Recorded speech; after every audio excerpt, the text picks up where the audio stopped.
How you guys doing? How you doing? Good, good. Well, it felt good being being on the grass and being inside and being in meetings for a while. And I'm gonna tell you guys exactly somewhat of what I told the players on the first day. Here's what we had. We had about 10 guys that was part of this camp who's actually been a part of our program already, like about 5 weeks of the phase that we have. 7 draft picks, 15 undrafted free agents, and I think we had about 12 trial guys. So, man, we had guys from like major Division I programs, some guys from 1AA. We had some guys from HBCUs. And I told those guys that it really doesn't matter like where you from, even what you did. The thing is, they all have done a great job to get in the building. And once you get in the building, you have a shot. Once you get in the building, you have a shot. So I thought it was important for them to understand that. I thought it was important for them to understand the direction of what we're trying to do in this camp, that it wasn't a true physical camp. But there were 3 things I was trying to get out of those guys. What I want to know is, can they learn? 1. 2, are they coachable? And 3, can they play special teams? And I think a lot of those guys answered those questions. So that was my message to those guys, and I thought those guys did a really good job. So any questions? No questions? Like the guys you signed in the offseason and the way you drafted some guys, that special teams is going to be a pretty big emphasis. Can you maybe elaborate on that? Well, it is. My last 2 stops, and when I say that, I'm in New Orleans and with Detroit. I really saw how special teams made a huge impact as far as wins and losses. And I'm not saying that the other teams I was with didn't pay attention to it, but, man, I really see how they can really change an outcome of a game from being aggressive as far as fakes, and that's what we did in Detroit quite a bit, and having a dynamic returner that can create field position for you, and then understand the situational football when it comes to special teams, which I've learned quite a bit, in my last couple of years of coaching and really trying to study special teams. So it will always be an emphasis for us. And we have 2 really good coaches that's going to do a good job coaching that side. How did it feel for you to just simply be out there coaching on the field? The whole offseason building your roster and actually getting the guy out there and coach these guys. How was that for you? I might answer this a little different than where you might think I'm going to answer it, but it was different in the aspect of, and I say this when I talk to coordinators, I come from being a position coach when I'm having my guys, and I'm coaching my guys, and I'm focused really on those guys. And once I got the coordinator job, now I'm focusing on the masses of, I would say, 23 guys that's a part of the defense, and not just the defensive backs, which is different. And now my focus is on the whole team. So, man, but it's outstanding for me to get a chance to go to every position and be able to give my opinions on how they should do things and try to help those guys be successful. And that's the fun thing about coaching. That's the fun thing about my development as a coach, to be able to go with the quarterbacks and talk to those guys, the running backs, the D-line, the linebackers. So that was the change of being able to move around the field and be able to coach every position. How do you feel the off-season program is going with veteran guys and stuff Yeah. like that, attendance-wise, and what you've been trying to get across to them? Listen, outstanding.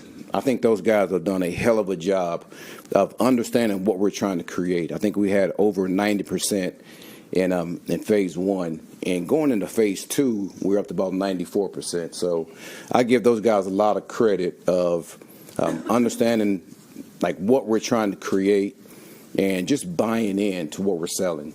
And when you get a new regime, that's the one thing you want to make sure you do. Just get the trust of the players. And I do believe with every part of me that these guys know exactly what we're trying to do. And the thing is, my verbiage has been very simple from the beginning. And as it goes to phase 3, the verbiage is going to change because we're doing things different. Because now we're really on the field.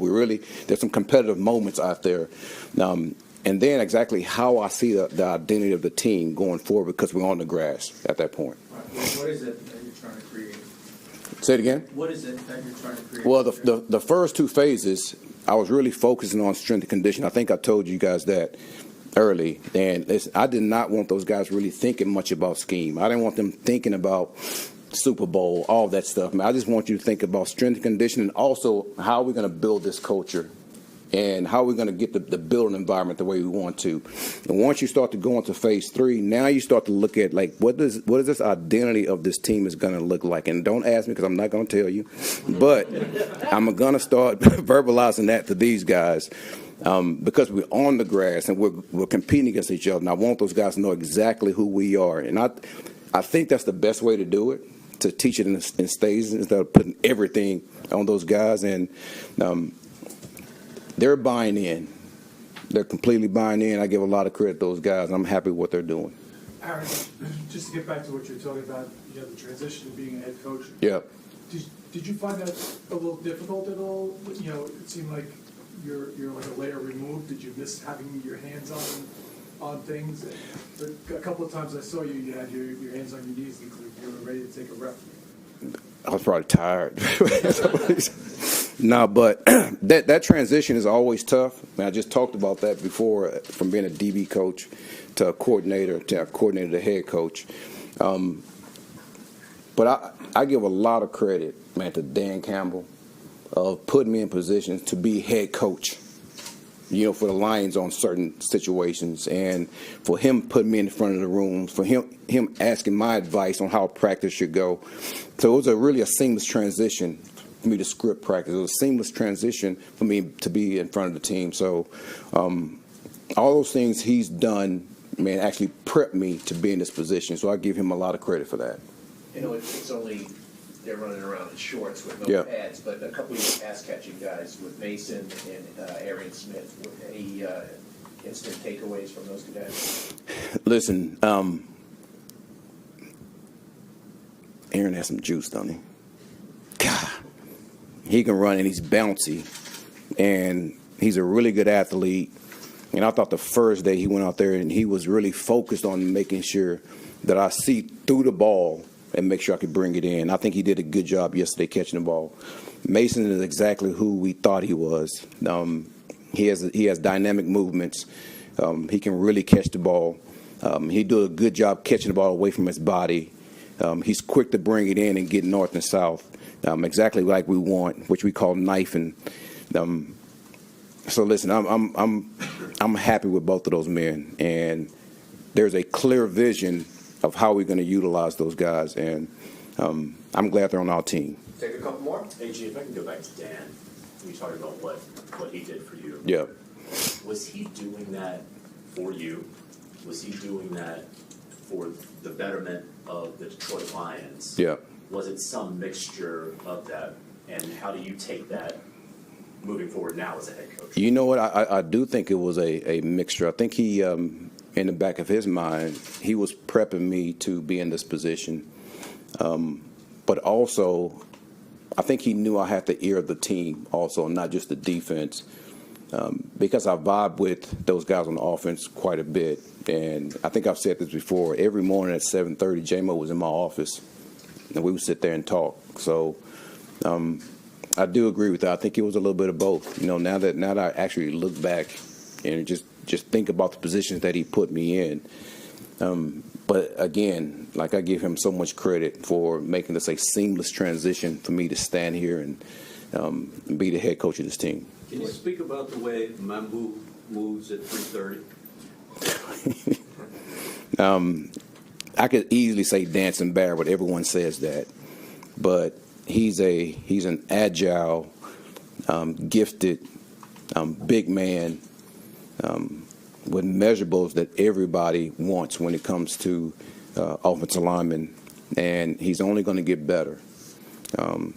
He wants to work. He wants to be good. He wants to compete. He has all those traits that we look for when it comes to an O-lineman. He's nasty. I'm excited what he's going to do when you add him to the guys that we already have. So it's going to be a lot of competition, in that O-line, and those guys know it. And I've said this several times: elite athletes strive in those situations, and I do believe that he's going to step up to the plate and be one of the guys and actually strive, knowing that he's competing with everybody on that O-line to be the best that they can be. Have you heard from Quincy or Quincy Williams about their baby brother? Well, I'm sure you guys are going to talk to him at some point, but I don't know if there's ever, and you guys can correct me if I'm wrong, had three brothers actually suit up for the same team in some capacity. And I just think it's outstanding that he has a Jet jersey on, and both of his brothers are actually here with us. So it's a beautiful story. He's working his butt off. And again, I'm sure you guys are going to talk to him. That's one. Through phase 1 and phase 2, what have you been able to take away with Justin Fields, just in terms of not throwing the ball, Yeah. just in terms of leadership and the way he interacts with his teammates? There's a quiet confidence about that man that that's unshakable. And even though that he's not the most vocal person, he's active with his body language. He's active with his one-on-one conversations. If he has to stand in front of the guys and say something, he will. He will. He's not one of those guys going to talk just to talk, because sometimes if you do that, players around you can get deadhead. But he says things when it needs to be said. He's a really good athlete. He works his butt off in the weight room. He's another guy that he's doing everything he can to improve. And whatever advantage he can get from coaching, strength and conditioning, being on the field, he's going to get that. He's going to take that advantage, and he's going to run with it. So I'm very happy where he's at. I'm very happy with actually all the quarterbacks that we have in this program right now. And I know they're going to push each other to be better. Thanks, everyone. Okay. Thank you.